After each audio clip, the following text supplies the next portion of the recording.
Karl وہیں کھڑا new York کے ڈاؤن ٹاؤن کو گھور رہا تھا۔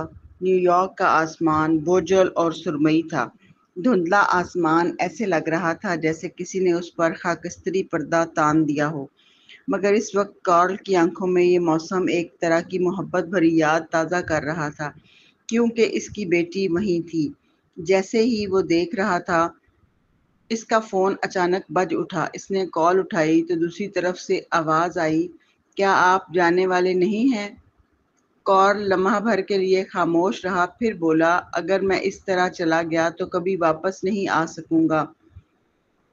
جیل سے فرار ہونا اس کے جرم میں اضافہ تھا، یہاں تک کہ گرفتاری کے وقت مارا بھی جا سکتا تھا۔ دوسری طرف سے طنزیہ آواز آئی، آپ کو واپس آنا ہی نہیں چاہیے تھا، آپ کو بس مشن پورا کر کے ان لوگوں کو واپس لانا تھا۔ کیوں مداخلت کر رہے ہیں؟ کیا آپ نے اپنا قتل کیس بھلا دیا ہے؟ کارل کی سیاہ آنکھوں میں ٹھنڈک اتر آئی، لیکن اب سچ سامنے آ چکا ہے۔ میں قاتل نہیں ہوں۔ اب بہت دیر ہو گئی ہے۔ آپ ایک بار اس راستے پر آ گئے ہیں تو واپسی ممکن نہیں۔ فوراً ملک چھوڑ دیں اور میرے حکم کا انتظار کریں۔ کارل نے گہرا سانس لیا اور لمحے بھر کے بعد کہا، ٹھیک ہے۔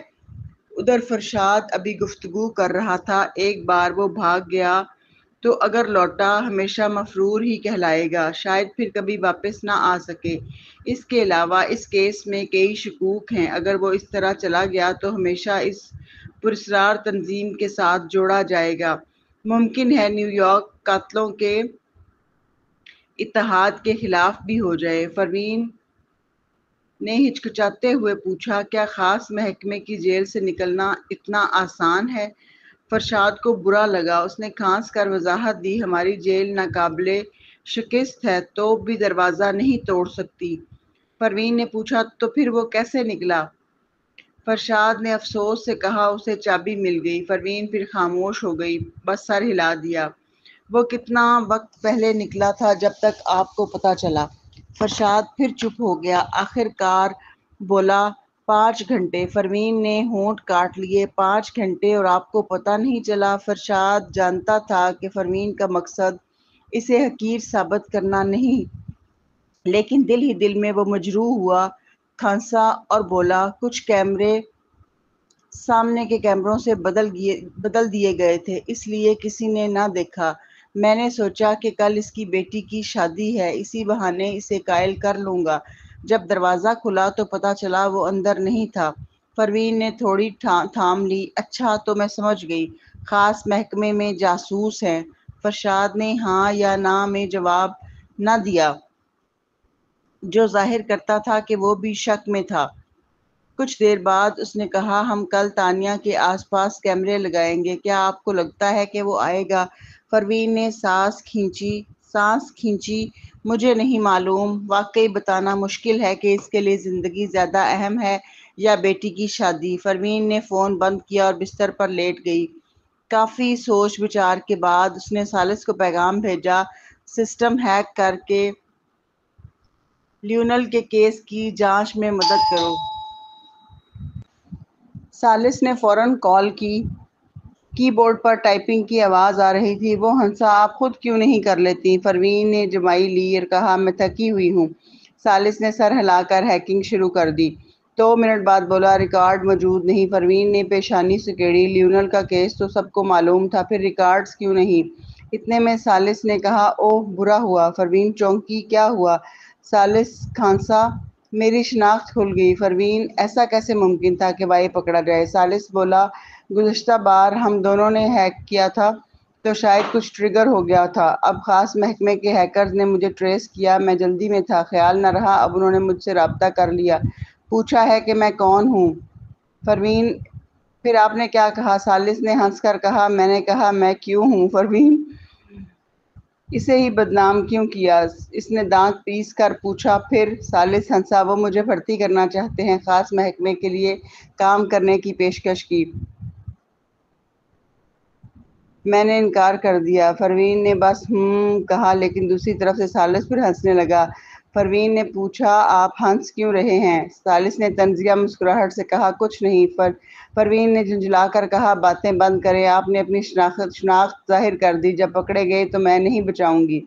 ثالث ہنسا فکر نہ کریں، اگر پکڑا گیا تو میں کیو بنوں گا اور آپ وائی۔ یہ کیو اور وائی کے نام پر کھیل بھی سکتے تھے۔ پروین نے مزید بات نہ کی اور فون بند کر دیا۔ اگلا دن تانیہ اور جوئل کی شادی کا دن تھا۔ دونوں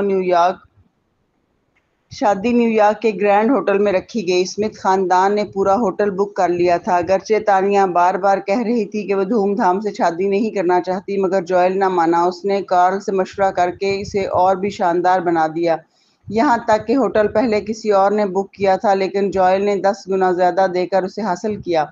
اصل بات یہ تھی کہ پروین شاذ و نادر ہی صبح جلدی جاگتی تھی، مگر آج اسے لازمی جاگنا تھا۔ شادی دوپہر میں تھی، اس لیے تانیہ کو صبح 6 بجے ہی اٹھ کر میک اپ، کپڑے اور تیاری شروع کرنا تھی۔ پروین کا آج مشن یہی تھا کہ وہ سارا دن اس کے ساتھ رہے۔ 3 بار الارم بجنے کے بعد وہ بمشکل اٹھی اور آنکھیں سکیڑتے ہوئے باہر نکلی۔ جیسے ہی نکلی، جوئل کو دروازے پر کھڑا پایا، جو ہلکی سی مسکراہٹ کے ساتھ اسے دیکھ رہا تھا۔ پروین نے چونک کر پوچھا کیا بات ہے؟ جوئل بولا کل رات خاص محکمے نے مجھ سے کیو کا رابطہ نمبر مانگا۔ میں نے کہا وہ بیرون ملک ہے۔ وہ بار بار کہہ رہے تھے کہ وہ کیو جیسے ماہر ہیکر کو بھرتی کرنا چاہتے ہیں، اور پوچھا کہ کیا کوئی اور طریقہ ہے اسے قائل کرنے کا اس فطرت کے علاوہ۔ پروین کون سی فطرت؟ کل ثالث نے کیا کہا تھا؟ جوئل نے ہنس کر کہا ہاں میں نے بھی یہی پوچھا، تو انہوں نے جواب دیا کہ جوئل نے جان بوجھ کر بات روکی۔ جب پروین نے آنکھ اٹھا کر اسے دیکھا تب جا کر وہ بولا کیو نے کہا کہ وہ ہیکر الائنس نہیں چھوڑ سکتا، کیونکہ وہاں کوئی ہے جس سے وہ بے حد محبت کرتا ہے، وہ وائی کے بغیر جی نہیں سکتا۔ جوئل نے پروین کے کان کے پاس آ کر پوچھا کہ اس کا مطلب یہ ہے کہ آپ نے ابھی تک مسٹر مہدی کو قبول نہیں کیا اور اس رشتے میں زیادہ پہل بھی نہیں کرتی کیونکہ آپ کو کوئی اور پسند ہے۔ جوئل نے افسوس سے سانس بھری۔ سب میں سے آپ کو وائی ہی پسند آیا؟ کیا آپ کو نہیں پتا کہ وائی مہدی کارپوریشن کا خاص ہیکر ہے اور اس کے ثالث کے ساتھ بہت اچھے تعلقات ہیں؟ لوگ تو یہ بھی کہتے ہیں کہ ہو سکتا ہے وہ ثالث کا خفیہ بھائی ہو۔ پروین بہتر ہے آپ دونوں بھائیوں کے بیچ دشمنی نہ ڈالیں۔ پروین نے اس کی چھیڑ چھاڑ کو نظر انداز کیا اور پوچھا کیا دلہا آج اتنا فارغ ہے؟ جوئل ہنسا اچھا میں بس دیکھ رہا تھا کہ میاں جاگی یا نہیں، چلتا ہوں۔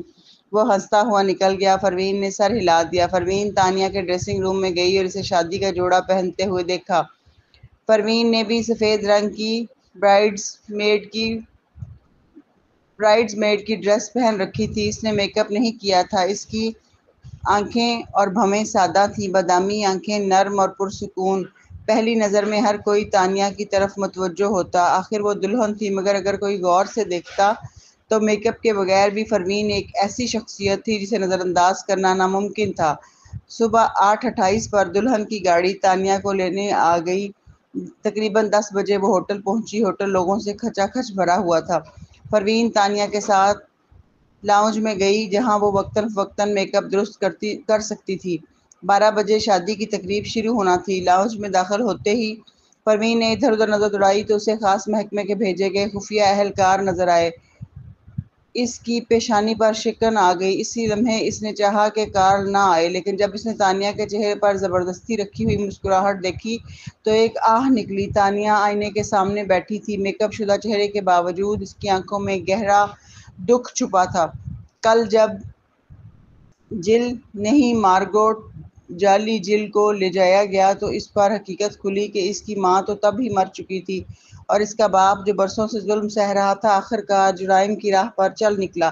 خاموشی میں اچانک دروازے کے پاس سے دبی دبی سرگوشیاں آنے لگی۔ سنا ہے کارل جیل سے بھاگ گیا ہے۔ پھر سے بھاگ گیا؟ ہائے اگر وہ تب نہ بھاگتا تو شاید جل نہ مرتی اور تانیہ نے بھی بچپن اتنی اذیت میں نہ گزارا ہوتا۔ ہاں ویسے بھی اس بار اس کا جرم اتنا بڑا نہیں تھا، لیکن اس طرح فرار ہو کر شاید کبھی امریکہ واپس نہ آ سکے۔ اسے یہ کیوں کیا اس نے؟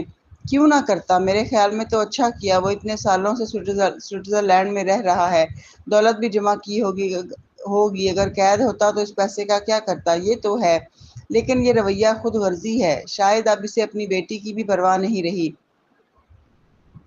میں نے سنا ہے اس نے اپنی بیٹی کو بہت بڑی رقم دی ہے۔ اتنے پیسے دے بھی دیے تو کیا ہم جیسے لوگوں کو پیسوں کی کمی ہے؟ تانیہ تو واقعی قابل رحم ہے۔ اب تو اپنے خاندان میں کوئی بھی نہیں رہا۔ آوازیں آہستہ آہستہ دور ہوتی گئیں اور کمرہ پھر خاموش ہو گیا۔ تانیہ نے اچانک کہا، پروین سوچو اگر وہ تب نہ بھاگتا تو سب کتنا اچھا ہوتا۔ پروین نے دانت بھینچے۔ وہ جانتی تھی کہ اس وقت تانیہ کو کارل پر غصہ تھا۔ اگر سوچا جائے تو کارل نے جل کو دھوکہ دیا تھا، وہ اس کے ساتھ تعلق میں تھا، مگر سب کچھ چھوڑ کر اچانک غائب ہو گیا، اپنی جگہ نہ بتائی۔ نتیجہ یہ نکلا کہ جل نے مارگوٹ پر بھروسہ کیا اور اپنی جان گنوا دی۔ اگر اس نے کسی کو قتل نہیں کیا تھا تو پولیس پر بھروسہ کیوں نہ کیا؟ تانیہ نے سر جھکا کر مزید کہا، اس نے مارگوٹ کو تو ہتھیار ڈالنے پر آمادہ کر لیا، لیکن خود قانون پر بھروسہ نہ کیا۔ وہ بزدل تھا۔ اس نے چہرہ ہاتھوں میں چھپا لیا۔ پروین نے آہ بھری اور اس کے کندھے پر ہاتھ رکھا۔ تانیہ نے دوبارہ سر اٹھایا۔ اس نے ایک بار غلطی کی تھی، پھر بھی اس بار وہ دوبارہ بھاگ گیا۔ پروین خاموشی سے سانس بھرتی رہی۔ سچ یہ تھا کہ اگر کارل سکون سے جیل چلا جاتا تو شاید تانیہ اتنی خفا نہ ہوتی، مگر دوسری بار فرار نے اس کا دل اور بھی توڑ دیا تھا۔ وہ پھر سے بزدلی کر رہا تھا۔ پروین نے آہستہ سے کہا، شاید اس کے اپنے کچھ مسائل ہوں۔ تانیہ نے تلخی سے کہا، کون سے مسائل؟ ماں کو چھوڑنے کی کیا مجبوری تھی؟ اور اب کون سی مجبوری تھی؟ پروین خاموش رہی۔ اسی وقت دروازہ کھٹکا اور درمیانی عمر کا ایک جوڑا اندر آیا۔ تانیہ فوراً کھڑی ہو گئی اور آنکھوں کے کنارے صاف کیے۔ پروین نے جوڑے کو دیکھا۔ عورت نازک اور خوبصورت تھی، جبکہ مرد پرسکون اور سنجیدہ، کچھ حد تک ایان جیسا۔ اندر آتے ہی عورت نے کہا، ہیلو، میں جوئل کی ماں ہوں۔ تانیہ نے ادب سے کہا، ہیلو آنٹی۔ عورت نے سرد مہری سے سر ہلایا۔ پروین پر ایک دم انکشاف ہوا۔ یہ جوئل کے والدین تھے تو یہ اس کے چچا اور چچی ہوئے۔ جب ایان نے اسمتھ خاندان سنبھالا تھا تو اس کی نسل کے باقی سب لوگ الگ ہو گئے تھے، صرف کم عمر افراد ہی مینر میں رہ گئے تھے۔ جوئل ایان کی پرورش میں پلا اور اپنے والدین سے زیادہ قریب نہیں تھا۔ جوئل کی ماں نے بے رخی سے کہا، آج تمہاری شادی ہے، اس لیے آئے ہیں۔ کچھ باتیں ایسی ہیں جو شادی میں نہیں کی جا سکتی، اس لیے علیحدگی میں کہنا چاہتی تھی۔ تانیہ نے عاجزی سے کہا، جی فرمائیے۔ جوئل کی ماں نے سر جھکایا اور آنکھوں میں تحقیر کا رنگ ابھرا، ہم سب تمہارا پس منظر جانتے ہیں۔ تانیہ نے ہونٹ کاٹ لیے۔ جوئل کی ماں نے کہا، ہم تمہاری ماں کے عام ہونے اور باپ کے مجرم ہونے پر اعتراض نہیں کریں گے، مگر ہم چاہتے ہیں کہ میاں کو ہمارے سپرد کر دو، ہم اسے پالتے ہیں۔ یہ سنتے ہی تانیہ کی آنکھیں پھیل گئیں۔ یہ نہیں ہو سکتا۔ نہیں، یہ نہیں ہو سکتا۔ فوراً ہی جوئل کے والد نے طنزیہ ہنسی کے ساتھ کہا، کیوں نہیں؟ تم جیسی عورت بچی کو کیسے پال سکتی ہے؟ ہم اجازت نہیں دیں گے کہ اسمتھ خاندان کی تیسری نسل برباد ہو جائے۔ جوئل کی ماں نے نرم لہجے میں کہا، غلط نہ سمجھنا تانیہ، اس کا مطلب برا نہیں تھا، لیکن تمہارے والد ایک بدنام شخص ہیں۔ اب تو وہ جیل سے بھاگ کر پورے شہر میں چرچا بن چکے ہیں۔ ہمیں ڈر ہے کہ میاں پر برا اثر نہ پڑے۔ تانیہ نے مٹھی بند کر لی۔ شرم اور غصے کی لہر اس پر چھا گئی۔ اس نے کبھی سوچا بھی نہ تھا کہ سسر اور ساس ایسی بات کریں گے۔ تانیہ کانپ رہی تھی۔ میرے والد میں کیا خرابی ہے؟ اس وقت ان پر جھوٹا الزام لگایا گیا تھا۔ وہ حالات کی وجہ سے مجبور تھے۔ ابھی وہ اپنے والد پر خفا ہو رہی تھی، مگر جیسے ہی دوسروں نے اس کے بارے میں برا کہا، وہ خود بخود ان کا دفاع کرنے لگی۔ جوئل کی ماں نے آہ بھری، ہم سے اتنی کتراؤ مت، ہم میاں کے دادا دادی ہیں، اس کا کبھی نقصان نہیں چاہیں گے۔ لیکن فوراً ہی دروازے سے ایک برفیلی آواز آئی، آپ دونوں کو اس معاملے میں فکر کرنے کی کوئی ضرورت نہیں۔ جوئل اندر آ گیا۔ وہ شخص جو ہمیشہ مسکراہٹ کے پیچھے چھپی ہوئی بھیڑیا جیسی فطرت رکھتا تھا، اس وقت اس کے چہرے پر مسکراہٹ نہیں تھی۔ اس نے سامنے کھڑے جوڑے کو سرد نگاہوں سے دیکھا اور کہا، آپ دونوں میاں کے دادا دادی نہیں ہیں۔ یہ سنتے ہی وہ دونوں کچھ گڑبڑا گئے۔ جوئل کی ماں نے بے بسی سے کہا، جوئل ایسا مت کہو۔ جوئل نے بھویں اٹھائیں، کیا آپ دونوں نے وہ بات نہیں کہی تھی جب میں 5 سال کا تھا کہ آپ کو ایسا بیٹا نہیں چاہیے، کہ آپ میرا رشتہ ختم کر رہے ہیں؟ آپ تو مجھے اسمتھ خاندان سے نکال دینا چاہتے تھے۔ اگر ایان انکل نہ ہوتے تو میں کب کا بھوک سے مر گیا ہوتا۔ جوئل کے والد نے غصے سے دھاڑتے ہوئے کہا، اگر اپنے والدین سے یوں بات کرتے ہو، جو بھی ہو ہم تمہارے والدین ہیں۔ جوئل طنزیہ ہنسا۔ والدین؟ اس کے یہ الفاظ سن کر دونوں کے منہ بند ہو گئے۔ پروین نے یہ سب دیکھا۔ اس نے لوئی سے سنا تھا کہ جوئل کے اپنے والد سے تعلقات اچھے نہیں ہیں، لیکن اسے یہ اندازہ نہیں تھا کہ یہ اس حد تک خراب ہوں گے۔ جوئل کی ماں نے دانت پیستے ہوئے کہا، جوئل تمہیں ناشکری نہیں کرنی چاہیے، اگر ہم نہ ہوتے تو تم آج یہ سب نہ ہوتے، اسمتھ خاندان بھی کبھی تمہیں نہ ملتا۔ جوئل نے مسکرا کر کہا، مجھے اسمتھ خاندان دینے والے انکل ایان تھے، آپ دونوں نہیں۔ یہ الفاظ دونوں کو لاجواب کر گئے۔ جوئل نے اپنی تیکھی آنکھیں سکیڑ کر کہا، اگر چاہتے ہو میں ناراض نہ ہوں تو اپنی زندگی جیو، میری زندگی میں دخل مت دو۔ اس کی دھمکی پر اس کے والد نے تیز سانس لی، ناک پھلائی اور دونوں باہر نکل گئے۔ جوئل کی ماں نے گہرا سانس لیا اور کہا، کیا تم سمجھتے ہو کہ میں اتنی شوق سے دخل دے رہی ہوں؟ تمہیں اندازہ نہیں لوگ تمہاری ہونے والی بیوی کے بارے میں کس طرح باتیں بنا رہے ہیں۔ ہر کوئی کہہ رہا ہے کہ آج اس کے ہاتھ تھامنے والا کوئی بڑا بزرگ بھی نہیں۔ یہ شادی تو مذاق لگتی ہے۔ اس نے غرور سے تھوڑی اونچی کی، چاہے تم ہمیں مانو یا نہ مانو، میں اس شادی میں شریک نہیں ہوں گی۔ میں کبھی ایسی بہو کو قبول نہیں کروں گی جس کا باپ مجرم ہو۔ الوداع۔ پروین نے دیکھا کہ وہ اپنے شوہر سے کچھ کہہ کر واقعی جا رہی ہیں۔ اپنے بیٹے کی شادی میں شریک نہ ہونا، یہ کیسے والدین تھے؟ جوئل پیچھے کھڑی تانیہ کے کندھوں پر ہاتھ رکھے کھڑا تھا۔ تانیہ ابھی تک کانپ رہی تھی، اس کی آنکھوں میں اداسی تھی۔ اس نے آہستہ سے پوچھا، کیا میں نے آپ کو شرمندہ کیا؟ جوئل نے جلدی سے جواب دیا، کیسی باتیں کر رہی ہو؟ ہرگز نہیں، فکر مت کرو، شادی کے لیے سب کچھ تیار ہے۔ تانیہ نے پھر آہستہ سے کہا، مگر لوگ پیٹھ پیچھے باتیں بنا رہے ہیں۔ جوئل نے ٹھنڈے لہجے میں کہا، پتہ ہے کیوں صرف پیٹھ پیچھے کہتے ہیں؟ کیونکہ سامنے کہنے کی ہمت نہیں رکھتے۔ میرے سامنے کون ہے جو تمہارے خلاف بات کرے؟ اور تمہارے سامنے کون بکواس کرے گا؟ کیا وہ ڈرتے نہیں کہ مسز اسمتھ ناراض ہو کر ایک رات میں انہیں دیوالیہ کر دے گی؟ یہ سنتے ہی تانیہ ہنس پڑی۔ اسی وقت دروازہ کھلا اور ثالث اندر آیا۔ آج وہ دلہے کا بیسٹ مین تھا۔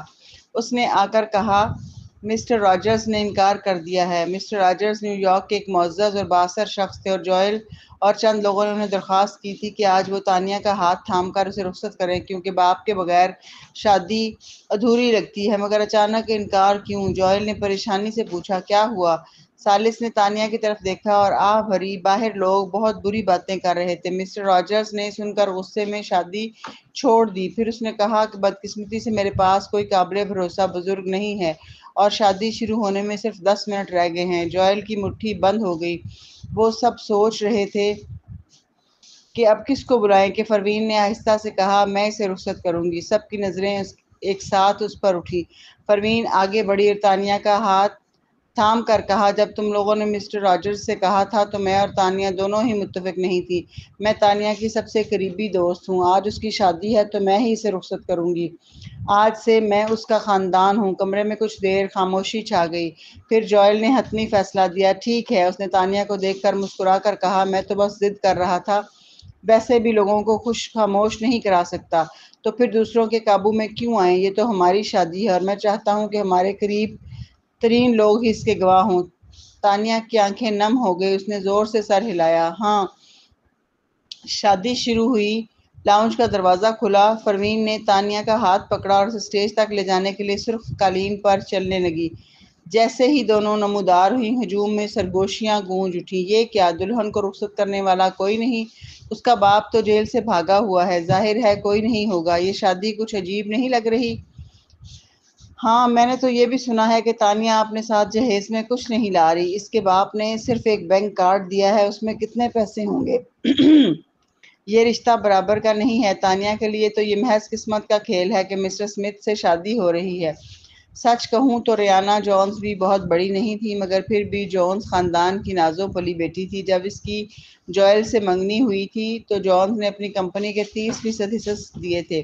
اس کے مقابلے میں تانیہ واقعی غریب ہے۔ یہ سب باتیں تانیہ کے کانوں تک پہنچی۔ اس نے مٹھی بند کر لی۔ اس نے قالین کو دیکھا اور اچانک کارل کو یاد کیا۔ وہ آدمی کتنا سخت مگر کتنا باریک بین تھا۔ حالانکہ اسے پتا تھا کہ وہ جیل سے فرار ہے، مگر وہ چاہتی تھی کہ شادی ریکارڈ کرے اور بعد میں اسے دکھائے۔ اس نے گہری سانس لی اور جانتی تھی کہ بغیر طاقتور خاندان کے سہارا لیے شادی کے بعد زندگی آسان نہیں ہوگی، لیکن وہ ڈری نہیں۔ اس نے ہاتھ آگے بڑھایا، ایک بڑی گرم ہتھیلی نے اس کا ہاتھ تھام لیا۔ تانیہ چونک گئی۔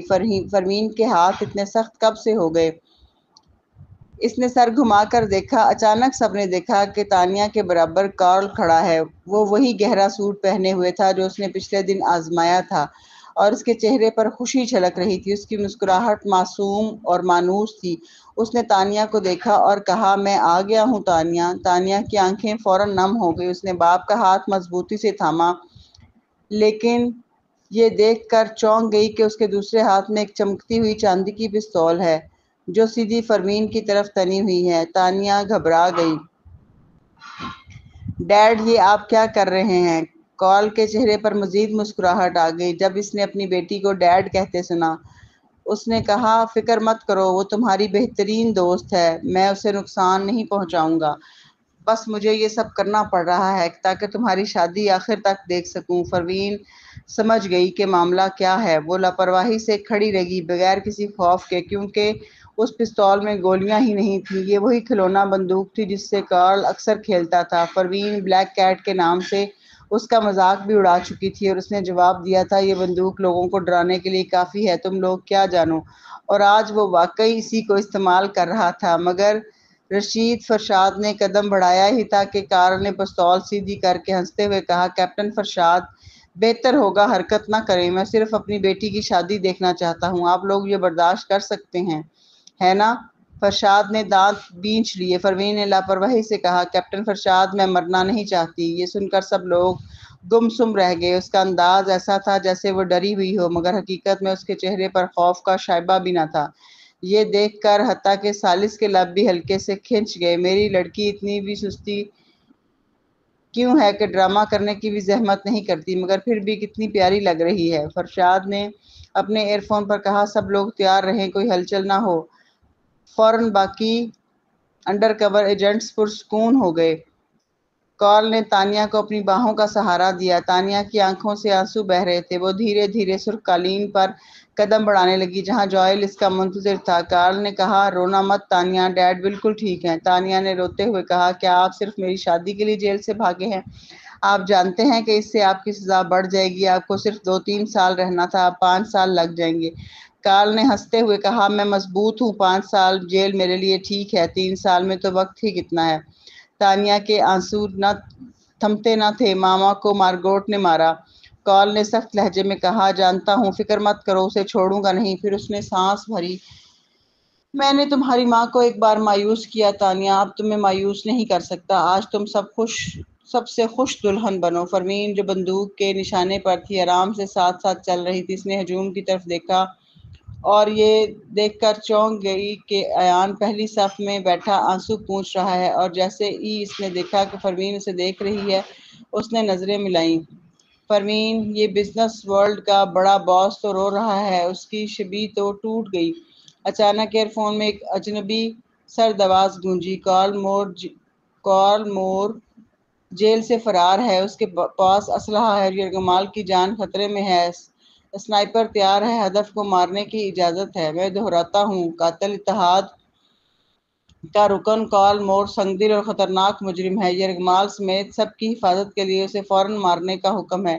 اسنائپر تیار ہو جائیں۔ اسی لمحے ایک کم عمر کی آواز آئی، نائٹنگیل ریڈی۔ فرمین کی آنکھیں تنگ ہو گئی۔ فرشاد نے بے چینی سے کہا، سر نہیں، مشتبہ شخص کے پاس فائر کرنے کا ارادہ نہیں۔ اس کے سر نے طنزیہ کہا، تمہیں کیسے پتا کہ وہ گولی نہیں چلائے گا؟ اس یرغمال کی جان خطرے میں ہے۔ اسنائپرز فائر کرو، یہ حکم ہے۔ جی سر۔ فرشاد مزید بولنا چاہتا تھا مگر اسنائپر پہلے ہی جواب دے چکا تھا۔ فرمین نے ماتھے پر بل ڈالے۔ اب اسے اندازہ ہوا کہ فرشاد اصل میں خصوصی محکمے کا سربراہ نہیں ہے، وہ صرف 25 یا 26 برس کا ہے۔ کتنی بھی ترقی کرے وہ پورا محکمہ نہیں چلا سکتا۔ لیکن اگر کارل کو گولی مار دی گئی تو تانیہ کی شادی لمحوں میں جنازہ بن جائے گی، اور ویسے بھی کارل اسے قتل کرنا چاہ ہی نہیں رہا تھا۔ اسی وقت تانیہ اپنے شادی کے گاؤن میں اونچی ہیلز کی وجہ سے ٹھوکر کھا گئی۔ کارل نے فوراً پستول ہٹا کر اس کو سہارا دیا۔ یہ وہ لمحہ تھا جب سنائپر کی آواز آئی، ہدف لاک ہو گیا، فائر۔ جی سر۔ گولی کی آواز نے پورے ساتھ ہی فائر ہو گیا۔ گولی کی آواز نے پورے ہال میں ہنگامہ برپا کر دیا۔ پورا ہال گولی کی آواز سے گونج اٹھا۔ شیشے کو چیرتی ہوئی گولی سیدھی کال کے سر کے پیچھے جا رہی تھی۔ اگر نشانہ لگ جاتا تو وہ وہیں ڈھیر ہو جاتا۔ اس کے ساتھ ہی اس کی ساری ناانصافیاں، ساری کہانیاں قبر میں دفن ہو جاتی۔ لیکن عین اسی لمحے فرمین آگے بڑھی، اس کے سوٹ کو پکڑ کر زور سے سائیڈ پر کھینچا۔ گولی اس کے سر کے بالکل قریب سے گزر گئی، بس بال برابر کے فاصلے سے چھوتے ہوئے نکل گئی۔ سب لوگ دنگ رہ گئے، حتیٰ کہ کارل خود بھی حیران رہ گیا۔ جیسے ہی فرشاد اور باقی لوگ آگے بڑھنے لگے، پروین نے فوراً اس کا بازو پکڑ لیا اور پستول اپنی کمر سے لگا لیا۔ پھر ہاتھ اوپر کر کے چلائی، کوئی حرکت نہ کرے۔ سب رک گئے۔ کارل نے فوراً خود کو سنبھالا۔ وہ زندگی اور موت کی کئی صورتیں دیکھ چکا تھا، لیکن آج چونکہ یہ اس کی بیٹی کی شادی تھی، اس لیے لمحے بھر کے لیے ہل گیا تھا۔ اب اس نے دوبارہ پروین کو یرغمال بنا لیا۔ اصل میں جب وہ سنائپر کو ڈھونڈ رہا تھا، پروین نے جان بوجھ کر خود کو اس کے اور نشانے کے درمیان لا کھڑا کیا تھا۔ ایئر فون میں وہی سرد آواز پھر گونجی، یہ یرغمالی کیا کر رہی ہے؟ کسی نے آہستہ سے کہا، وہ یرغمالی نہیں ہے، وہ پروین ہے، خصوصی محکمے کی فرانزک ڈاکٹر۔ سخت آواز فوراً تیز ہوگی، تو وہ ہمارے ایئر فون پہ ہے۔ پروین، کیا تم سن سکتی ہو؟ پروین بغیر کسی تاثر کے بالکل ساکت کھڑی رہی۔ آواز نے کہا، ذرا سا ہٹو، تم لائن آف فائر سے نکل جاؤ گی۔ لیکن وہ پھر بھی نہیں ہلی۔ چلو لعنت ہے، آواز جھنجھلا گئی۔ یہ کس قسم کی فرانزک ڈاکٹر ہے؟ کیا اس نے کبھی ٹریننگ لی بھی ہے یا نہیں؟ جواب آیا، وہ باہر سے ہائر کی گئی ڈاکٹر ہے۔ سرد آواز اور بھڑک اٹھی، جیسا سوچا تھا، باہر سے لائے ہوئے لوگ کسی کام کے نہیں۔ سنائپر نشانہ لو، باقی سب کی حفاظت کے لیے فائر ضروری ہے۔ اسی لمحے ایک گہری مگر پراعتماد آواز گونجی، کیپٹن جانسن، یہ طریقہ ٹھیک نہیں۔ پروین چونک کر پیچھے دیکھنے لگی۔ وہ ثالث تھا۔ وہ جانے کب ایک انڈر کور کے کان سے بلوٹوتھ ایئر پیس نکال کر خود بات کر رہا تھا۔ اس نے مضبوط لہجے میں کہا، یرغمال میری منگیتر ہے۔ اگر آپ نے اس کی جان خطرے میں ڈال کر کوئی غلطی کی تو میں یہ معاملہ چھوڑوں گا نہیں۔ اس کے الفاظ اتنے طاقتور تھے کہ سرد آواز لمحہ بھر کو رک گئی، پھر بولی، مسٹر مہدی، یہ ایک مشن ہے۔ آپ سمجھنے کی کوشش کریں۔ آپ کی منگیتر کو پکڑنے والا شخص ایک عالمی سطح پر مطلوب قاتل ہے۔ ثالث نے سختی سے جواب دیا، کیپٹن جانسن، مجھے وضاحتوں کی ضرورت نہیں۔ مجھے صرف یہ پتا ہے کہ میری منگیتر کی جان آپ کے ہاتھ میں ہے۔ یہ سن کر جانسن کو پسپائی اختیار کرنا پڑی۔ اس نے کہا، سنائپرز پیچھے ہٹ جائیں۔ جی سر۔ پروین نے فوراً سکون محسوس کیا، خطرہ ٹل چکا تھا۔ اس نے آہستہ سے کارل سے کہا، انکل کارل، جتنا ہو سکے جلدی کریں۔ کارل مزید محتاط ہو گیا۔ وہ عام طور پر ایسے حالات میں اپنے ساتھ اعلیٰ درجے کے قاتل رکھتا تھا، لیکن آج اس کے ساتھ صرف یہ لڑکی تھی۔ پھر بھی اس کا پرسکون انداز اسے عجیب سا تحفظ دے رہا تھا، جیسے بلیک کیٹ اس کے پاس ہی موجود ہو۔ اس نے جھٹکا لیا اور سوچ کو جھٹک کر تانیہ کا ہاتھ تھاما اور آہستہ آہستہ جوئل تک لے گیا۔ تانیہ کے پیچھے حارث اور میاں اس کا گاؤن پکڑے چل رہے تھے۔ حارث سوٹ میں تھا جبکہ میاں سفید فراک میں تھی۔ دونوں بالکل پرسکون تھے۔ مہمانوں میں شمائل ایان کے پاس بیٹھی موبائل سے کھیل رہی تھی اور منہ بسور کر بولی، ہائے، مجھے فلاور گرل کیوں نہیں بنایا؟ سب برے ہیں۔ ایان نے اس کا سر تھپک کر کہا، کوئی بات نہیں ننھی شہزادی، دادا تمہارے لیے ایک شادی کروائیں گے اور تمہیں فلاور گرل بنائیں گے۔ شمائل کی آنکھیں چمک اٹھیں، سچ دادا؟ ابھی کون کرے گا شادی؟ یہ سن کر لوئس کے بدن میں جھرجھری دوڑ گئی۔ ایان نے آہستہ آہستہ اس کی طرف دیکھا۔ لوئس گھبرا گیا۔ انکل ایان، میری تو گرل فرینڈ بھی نہیں ہے۔